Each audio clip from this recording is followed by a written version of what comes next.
Mas eu acho que houve um momento, um primeiro momento que a humanidade começou a dizer eu. O ser humano começou a falar eu existo, né? E se perceber separado da natureza dos outros animais. O ser humano tem essa desconexão, né? Essa separação. Tanto é que isso se projeta no movimento de domínio, do controle da natureza. Eu não estou falando isso como uma crítica negativa. É o controle da natureza que nos possibilita fazer o fogo. Lá atrás, começou ali, né? As caças, o fogo, enfim, as plantações. Foi a partir do momento que os seres humanos passaram a entender um pouco a dinâmica da natureza, do clima, da temperatura, dos recursos naturais para se plantar, para se colher, para se alimentar, é que a vida foi se organizando melhor, né? Provavelmente houve um tempo na nossa espécie onde isso não era assim como nos animais, se bem que os animais também têm esse instinto, né? Não necessariamente seja o instinto do controle, mas de lidar com a natureza e utilizando os recursos da natureza para o seu sustento, enfim. Mas o ser humano, isso foi se avolumando, isso foi se aprofundando e foi virando uma consciência de personalidades, de indivíduos e ao mesmo tempo de domínios, não só da natureza, mas do grupo, do outro. O que é um processo que provavelmente vem de um instinto. Isso também não é artificial, porque os animais também, né? E eu acho que os animais podem ser uma referência de seres que talvez sejam mais instinto do que cultura, do que consciência. A cultura das abelhas está muito ligada ao corpo e ao instinto das abelhas. E assim todos os animais. Uma abelha de 2018 é igualzinha, pelo menos dentro da nossa limite de percepção, a uma abelha de 2.000 anos e 3.000 anos atrás.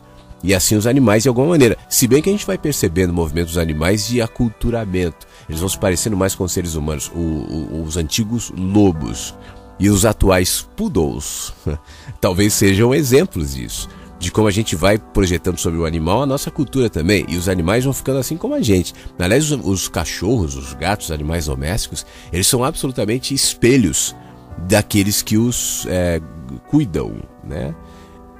Tem seres humanos pincher, tem seres humanos labradores, né? Seres humanos collins, seres humanos bulldogs. A gente vai reproduzindo isso. Quando é que isso começou a acontecer? Onde isso de alguma maneira se estratificou na sociedade de tal maneira que a partir de agora a sociedade já não pensava mais de maneira individual, mas sim coletiva. Talvez até como recurso de sobrevivência.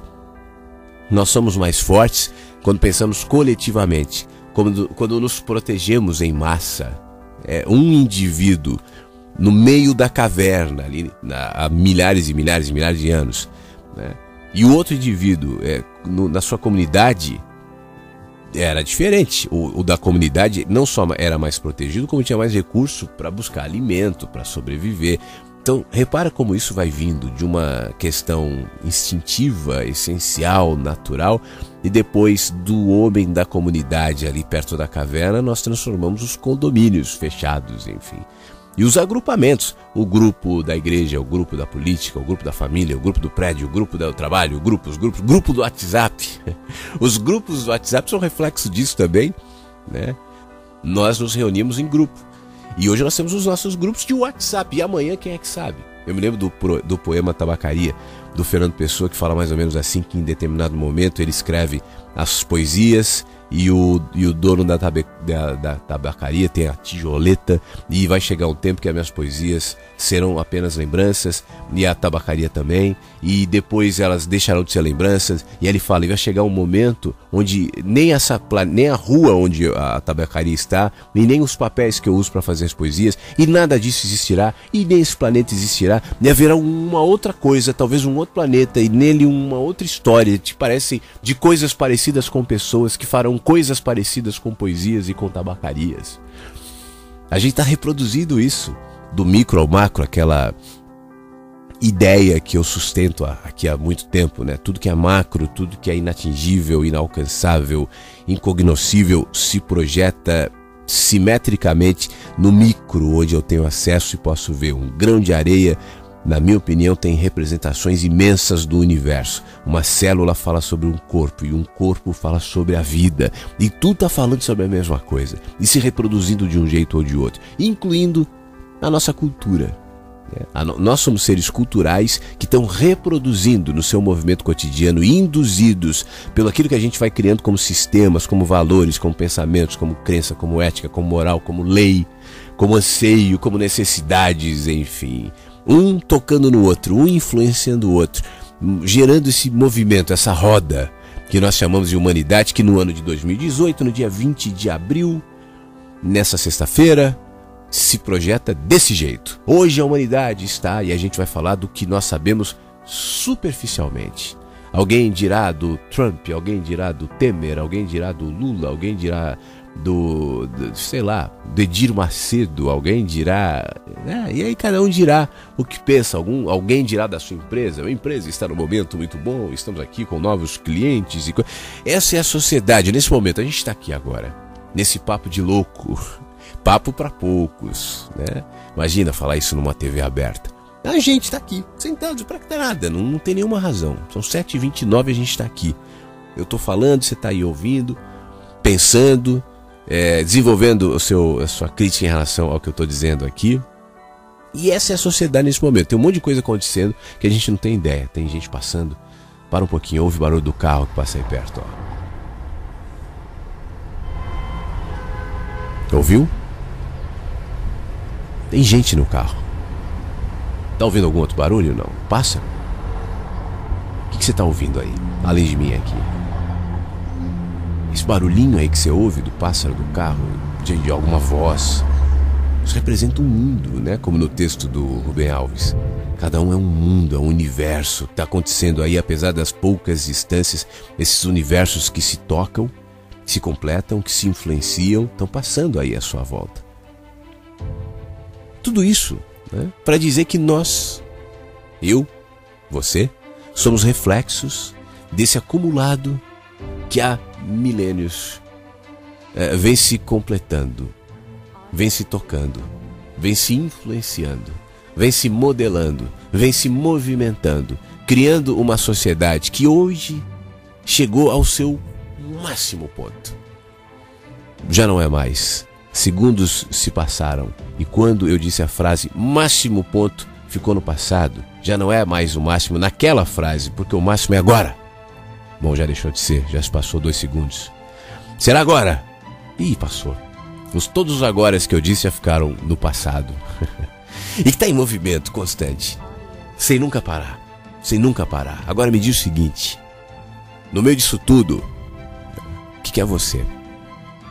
No meio disso tudo, no meio de todos esses movimentos que a gente sabe, movimentos que a história identifica, movimentos que eu reconheço, movimentos de família.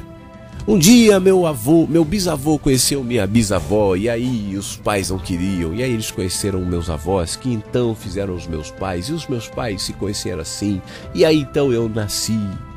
Quantas possibilidades para que você nem existisse, para que você nem tivesse nascido, se o teu bisavô não tivesse conhecido a tua bisavó, tua avó, teu pai, tua mãe, e assim, todos os seus ancestrais, todas as coincidências, todos os acasos, todos os movimentos, tudo, todos os movimentos, inclusive culturais, naquela noite em que o seu pai e sua mãe se deitaram e fizeram você, naquela noite choveu.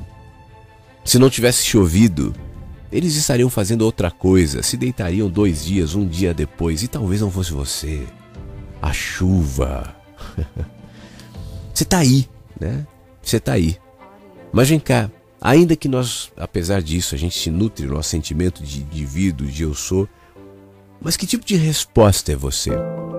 Você é um retrato, você é um desenho, você é uma resposta que não está conectada somente às tuas escolhas. Eu sou o senhor da minha vida, o CEO das minhas escolhas.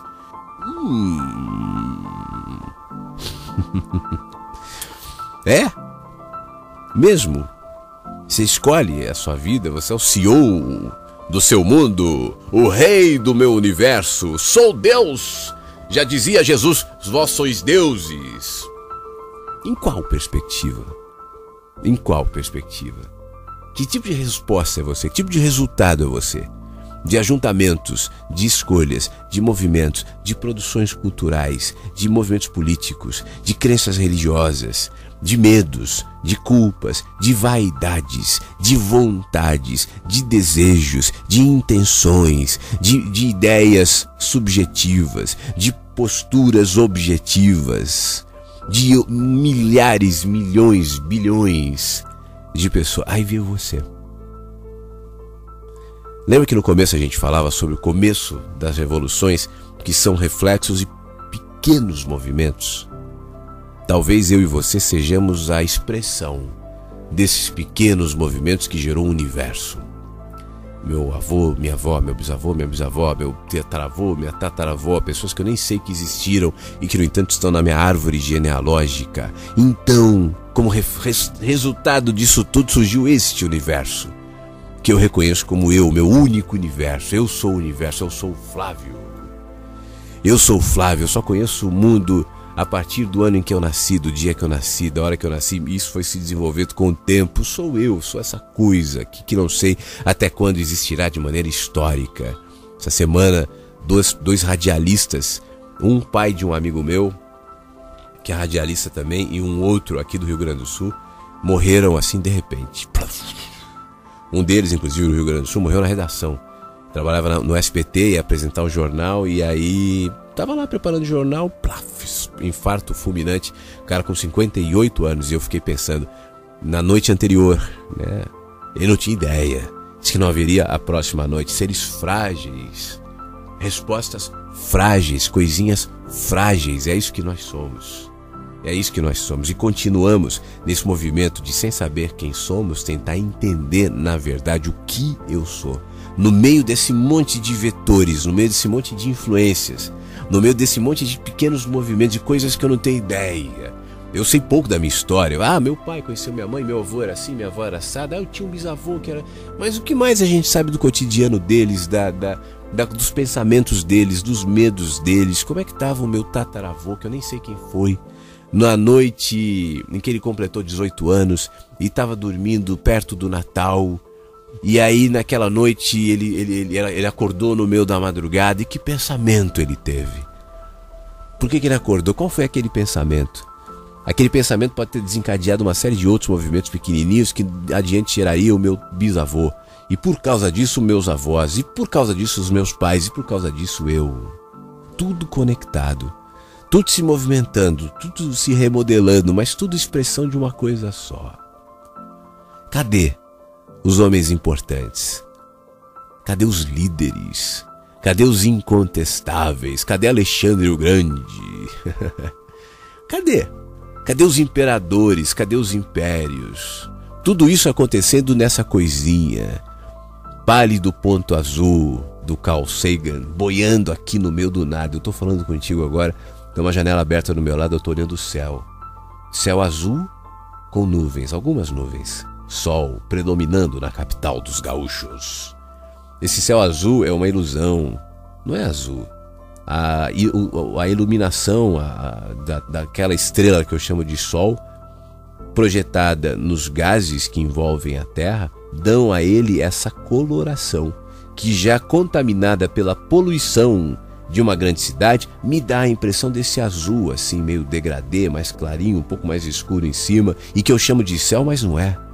Se eu ultrapassar esse céu, outros céus virão, outras realidades virão que eu não tenho nenhuma ideia. Eu sei isso, assim, a gente sabe do planeta, dos sistemas, do cosmos, das galáxias, e já se impressiona, mas isso não é nada. Isso não é nada. O que são as galáxias? O que é o universo sem fim? Eu que só sei pensar a partir do limite do tempo. A minha mente só funciona assim. Eu não tenho facilidade em conseguir entender as coisas fora da linearidade do passado, do presente e do futuro. Como é que eu posso entender a realidade, a existência como algo que não existe no tempo? Eu que experimento a morte todos os dias, na medida em que envelheço. E vejo as pessoas que eu conheço e que amo também envelhecendo, amadurecendo. A vida é assim, pessoas indo, pessoas vindo. É só no tempo que eu consigo pensar. A minha mente funciona no tempo, mas tem algo em mim. Esse algo que Saramago dizia chamava de nós, dentro de nós existe algo que nós não sabemos o nome, essa coisa, na verdade falava coisa, e essa coisa somos nós, essa coisa que eu sinto que sou, porque às vezes eu vejo o meu corpo e eu não consigo me definir como a imagem do meu corpo, que está em movimento, né?